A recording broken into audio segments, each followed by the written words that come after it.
আমি জানি যে আপনারা ক্যাচ মিস নিয়ে ভিডিও এক্সপেক্ট করছেন, সে ব্যাপারে খানিকটা গবেষণার জায়গা বাকি আছে, আশা করছি আজকে রাত্রেই পেয়ে যাবেন। তবে এই ভিডিওটা মূলত করছি নাহিদ রানাকে নিয়ে, বিশেষ করে নাহিদ রানার গতি আছে আমরা প্রত্যেকেই জানি, কিন্তু সেই গতিটাকে তিনি সব লেন্থে ব্যবহার করতে পারছেন না, এটাই তার একটা অনেক বড় ল্যাকিংয়ের জায়গা। এবং এই কারণে সাদা বলের ক্রিকেটে নাহিদের উপর কিন্তু খুব বেশি ভরসাও করা যায় নাই, সেটা আমরা দেখতে পেয়েছি। বিপিএলেও নাহিদ কয়েকটা ম্যাচ ভালো করার পর অপোনেন্ট কিন্তু তার ব্যাপারে পর্যালোচনা করে ফেলেছে, যে কারণে পরবর্তী সময় খুব বেশি আর এফেক্টিভও হন নাই। নাহিদ রানার আপনি যদি আজকের দিনের বোলিংয়ের বৈশিষ্ট্যের জায়গাটা একটু খেয়াল করে দেখেন, তাহলে পিচ ম্যাপটা আমরা লক্ষ্য করে দেখব প্রায় 60% বল নাহিদ রানা সেই জায়গাটাতে শর্ট অফ লেন্থে বল করেছেন, অর্থাৎ 8 মিটারের পেছনের লেন্থে বোলিং করেছেন।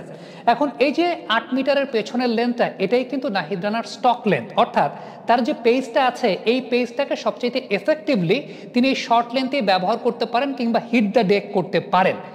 প্রবলেমের জায়গাটা হচ্ছে যে লেন্থের ভ্যারিয়েশনের জায়গাটা, অর্থাৎ একটু সামনের লেন্থের যে জায়গাটা কিংবা গুড লেন্থ ফুল লেন্থের মাঝামাঝি অঞ্চলের যে জায়গাটা, ওই জায়গাটাতে নাহিদ রানা তার পেসের সর্বোচ্চ ব্যবহারটা করতে পারেন না। সেই জায়গাটা দেখা যায় যে ওই পেসের রাইট ইউটিলাইজেশনটা নাহিদ রানা করতে পারেন না, যে কারণে আপনি যদি টেস্ট ক্রিকেটে নাহিদ রানা যে 25টা উইকেট এখন পর্যন্ত নিয়েছে তার মধ্যে খেয়াল করে দেখবেন মাত্র একটা এলবিডব্লিউ তিনি আদায় করতে পেরেছেন। 25টা টেস্ট উইকেটের মধ্যে মাত্র একটা এলবিডব্লিউ নাহিদ রানা আদায় করতে পেরেছেন, যে জায়গাটা নাহিদের একটা ব্যাপারে থ্রেট তো আমরা জানি যে শর্ট অফ লেন্থে তার থ্রেটের জায়গাটা আছে, কিন্তু ওই পেসটাকে যদি তিনি আরেকটু সামনের লেন্থেও ব্যবহার করতে পারতেন তাহলে তার উইকেটের সংখ্যাটা আরও বেশি থাকতো বা আরও থ্রেট তিনি জেনারেট করতে পারতেন কিংবা আরও বেশি উইকেট, আরও বেশি প্রোডাক্টিভিটি তিনি আদায় করতে পারতেন। ক্রিকেট যারা টেকনিক্যালি বোঝেন, গবেষণা করেন, তারা হয়তো আমার কথাটা বুঝতে পারবেন যে যেই পেসটা নাহিদের আছে, যেটা তিনি শর্ট লেন্থে খুব ভালো ব্যবহার করতে পারতেন, হিট দ্য ডেক করতে পারতেন, ওই পেসটাকে তিনি সামনের জোনগুলোতে ভালো মতো ব্যবহার করতে পারছেন না। ঠিক এই প্রবলেমটা মর্নে মর্কেল কিংবা ঈশান্ত শর্মার মতো পেস বোলারদের ক্ষেত্রেও ছিল।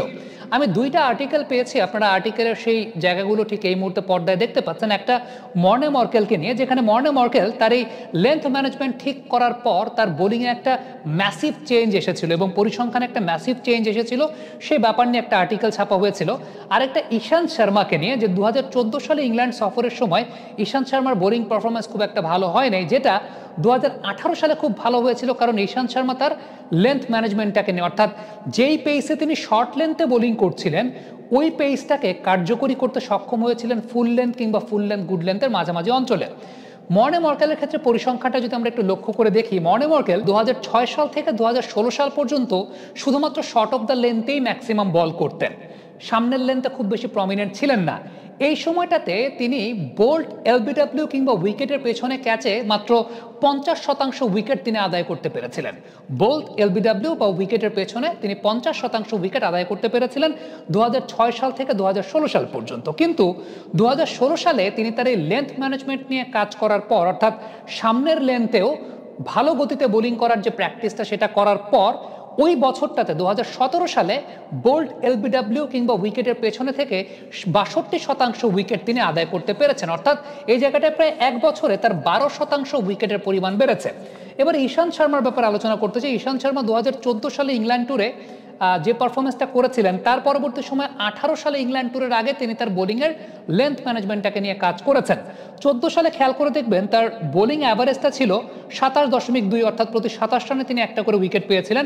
18 সালে সেটা গিয়ে দাঁড়িয়েছিল 24.3, অর্থাৎ প্রতি 24 রানে তিনি একটা উইকেট পেয়েছিলেন। ইকোনমি রেটটাও খেয়াল করে দেখবেন যে ইকোনমি রেটটাও কিন্তু তার ভালো হয়েছিল। এবং 17 সালের পরে 18-19 এই সময়টাতে ঈশান্ত শর্মা ভালো বোলিং করেছেন, তার পেছনে কারণটা ছিল যে তিনি সামনের লেন্থেও তার পেসটাকে ব্যবহার করা শিখতে পেরেছিলেন।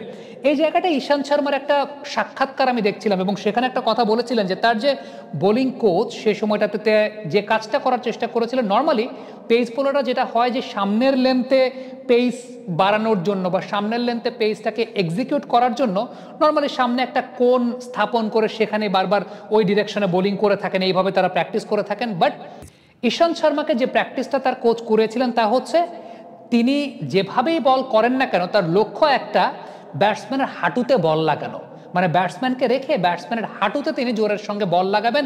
এখন কোন লেন্থ থেকে তিনি ব্যাটসম্যানের হাঁটুতে বল লাগাবেন সেটা তার ব্যাপার, তাকে ওই অনুযায়ী হ্যাবিচুয়েটেড করা হয়েছিল।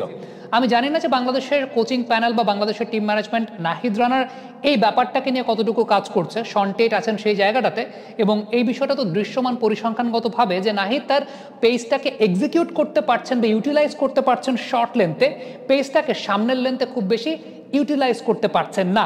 এবং এই জায়গাটা বায়োমেকানিক্যাল অনেকগুলো ফ্যাক্টর থাকে। I am pretty much sure যে টিমের সঙ্গে যারা আছেন তারা নাহিদের এই বায়োমেকানিক্যাল ফ্যাক্টরগুলো আরও বেশি বের করতে পারবেন যে তার ক্ষেত্রে প্রবলেম কোনটা। অনেক সময় পেস বোলারদের ক্ষেত্রে দেখা যায় যে যখন ফুল লেন্থে জোরের সঙ্গে বল করতে যান তখন খুব আর্লি রিলিজ হয়ে যায়, শর্ট লেন্থে যখন পেসটাকে ব্যবহার করতে চান তখন কিন্তু লেট রিলিজ, লোডিংয়ের সময় সময়টা বেশি পাওয়া যাচ্ছে, খুব ভালো লেট রিলিজ হচ্ছে।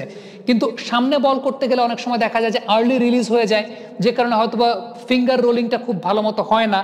অনেক সময় বোলারদের হিপ টু শোল্ডার সেপারেশনের যে জায়গাটা আছে সেই জায়গাটায় প্রবলেম ক্রিয়েট হয়, অনেক সময় ব্রেস্ট ফ্রন্ট লেগে প্রবলেম ক্রিয়েট হয়। সো নাহিদের ক্ষেত্রে প্রবলেম কোনটা সেটা আমরা ইভালুয়েট করার চাইতে আমার কাছে মনে হয় যে টিম ম্যানেজমেন্ট এটাকে ইভালুয়েট খুব ভালো করতে পারবে, যেহেতু টিমের সঙ্গে তারা আছেন, টিমের অ্যানালিস্ট আছেন, তারা ভিডিও ফুটেজ বিশ্লেষণ করে, তার প্র্যাকটিসের ফুটেজ বিশ্লেষণ করে এই জায়গাটা তারা হয়তো বা বের করতে পারেন। তবে উল্লেখযোগ্য জায়গা যেটা সেটা হচ্ছে যে এই বিষয়টাকে যদি সমাধান করা যায় বা এই জায়গাটায় নাহিদকে যদি প্রোগ্রেস করানো যায় যে তিনি সব লেন্থেই তার পেসটাকে ইউটিলাইজ করতে পারছেন, বিশেষ করে সামনের লেন্থেও পেসটাকে ইউটিলাইজ করতে পারছেন, তাহলে শুধুমাত্র লাল বলের ক্রিকেট না, লাল বলের ক্রিকেটেও তার উইকেটের সংখ্যা তো বাড়বেই, সাদা বলের ক্রিকেটেও নাহিদের এফেক্টিভিটিটা আরও বেশি মাত্রায় বৃদ্ধি পাবে বলে আমার বিশ্বাস। Comment box